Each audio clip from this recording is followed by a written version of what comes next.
सुनो सुनाती में मैं आपको हमारी भारतीय संस्कृति, हमारी परंपरा और हमारी मिट्टी से जुड़ी कहानियाँ सुनाती हूँ। आज मैं आई हूँ कोझिकोड में और यह है कोझिकोड शहर के बीचों बीच उसके हृदय में स्थित बेहद प्राचीन तली मंदिर।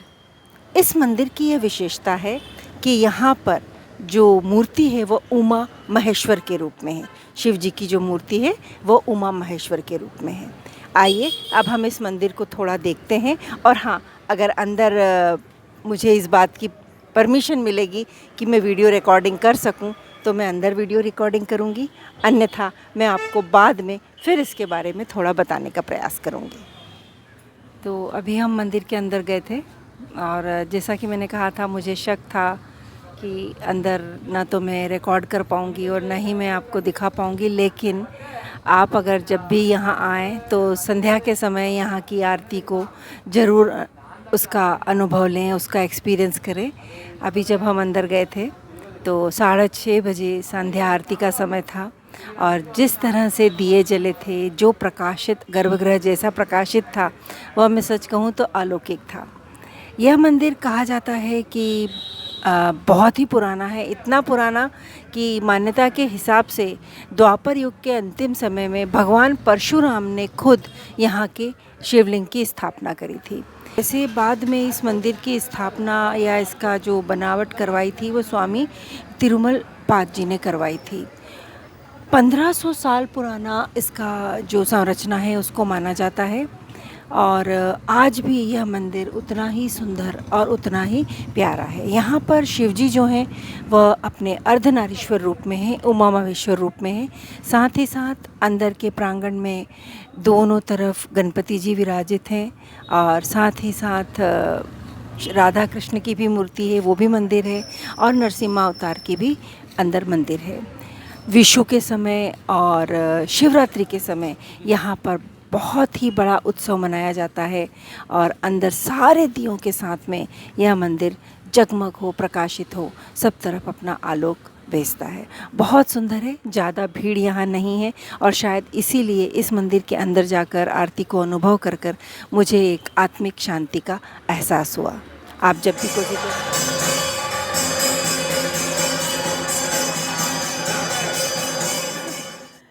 तो हम मंदिर से इधर बाहर आए हैं और मंदिर के दाहिनी ओर यहाँ पर एक ये सुंदर सा तालाब है, झील है और कहते हैं ये झील भी उतनी ही पुरानी है। ऐसा कहा जाता है ऐसी दो झील थी। अब एक के ऊपर तो उस तरफ कहते हैं बहुत बड़ी सी मतलब मल्टी बन गई है, बड़े सारे फ्लैट्स बन गए हैं, लेकिन एक समय में आज से हज़ारों साल पहले लोग इसी झील से स्नान करके मंदिर में प्रवेश करते थे।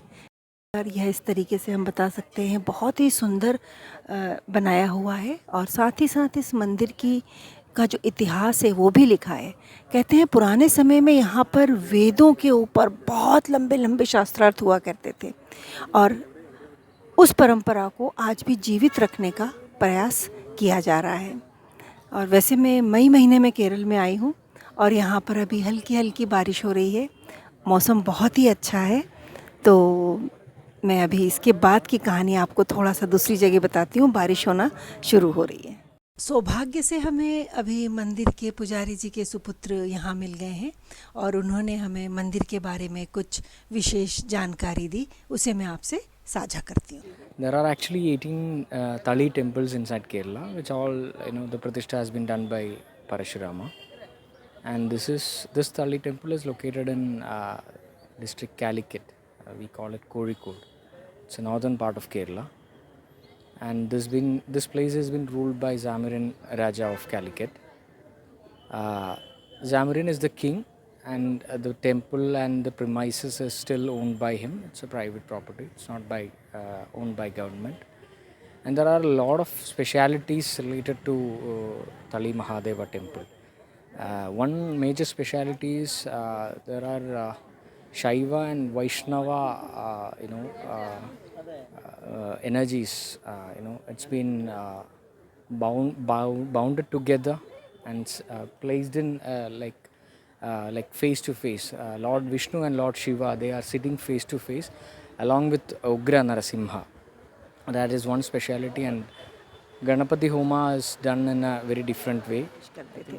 जैसा मैंने कहा आपको कि अंदर और भी मंदिर हैं और एक गणपति मंदिर है, जैसा मैंने आपसे कहा था। तो गणपति मंदिर से जुड़ी हुई एक बहुत ही रोचक कहानी है और उस कहानी के हिसाब से जब ज़ोमेरिन राजा हुआ करते थे यहाँ के इस जगह पर, तो लोगों ने अपने राजा से शिकायत करी कि ये जो पुजारी हैं ये भगवान गणपति की अच्छी से पूजा नहीं करते, 5 मिनट में जाते हैं और पूजा करके वापस आ जाते हैं। तो राजा को विश्वास नहीं हुआ, राजा को गुस्सा भी आया, बोला ऐसा क्यों करते हैं। तो पुजारी ने राजा को बताया कि मैं क्या करूं, जैसे ही मैं वहाँ जाता हूँ मुझे तो खड़े ही रहना पड़ता है, गणपति होमम हमेशा खड़े होकर करता हूँ, क्योंकि जैसे ही मैं वहाँ पहुँचता हूँ गणपति जी खड़े हो जाते हैं, मुंह खोलते हैं और मुझे सारा जल नैवेद्य सब उनके मुंह में डाल के मुझे तुरंत वापस आना पड़ता है। अब राजा को अपने पुजारी की बात पे विश्वास ही नहीं हुआ। उन्होंने कहा कि जब तक मैं देखूंगा नहीं मैं यह बात नहीं मानूंगा। तो फिर पुजारी ने पहले तो मना किया, पुजारी जी ने फिर कहा कि अगर आप देखना ही चाहते हैं तो चलिए, लेकिन मैं दरवाज़ा बंद कर दूंगा और आप जो वो की होल होगा उसके थ्रू देखना। तो ठीक है, ऐसा ही डिसाइड हुआ। और जब पुजारी जी जो थे वो सारा नैवेद्य पानी जल लेकर के मंदिर के अंदर गए, उन्होंने गणपति जी के मंदिर के दरवाजे कपाट को बंद कर दिया और राजा को कहा कि वो सिर्फ एक आँख को बंद करके एक आँख से उसको देखें, दोनों आँख से नहीं देखें। और राजा ने ऐसे ही किया और क्या देखते हैं कि जो पुजारी जी ने कहा था वो तो सच था। जैसे ही पुजारी अंदर गए गणपति जी तो खड़े हो गए और पुजारी ने झटपट उनके मुंह में सब कुछ डाला और तुरंत बाहर आ गए। लेकिन कहते हैं उस दिन के बाद राजा की एक आंख जो थी वो चली गई। तो एक यह कहानी थी कि गणपति होमम यहाँ पर क्यों सिर्फ एक ही, मतलब हमेशा खड़े होकर होता है। आप जब भी कोझिकोड आएँ तो इस प्राचीन मंदिर को ज़रूर देखें केरल में। धन्यवाद।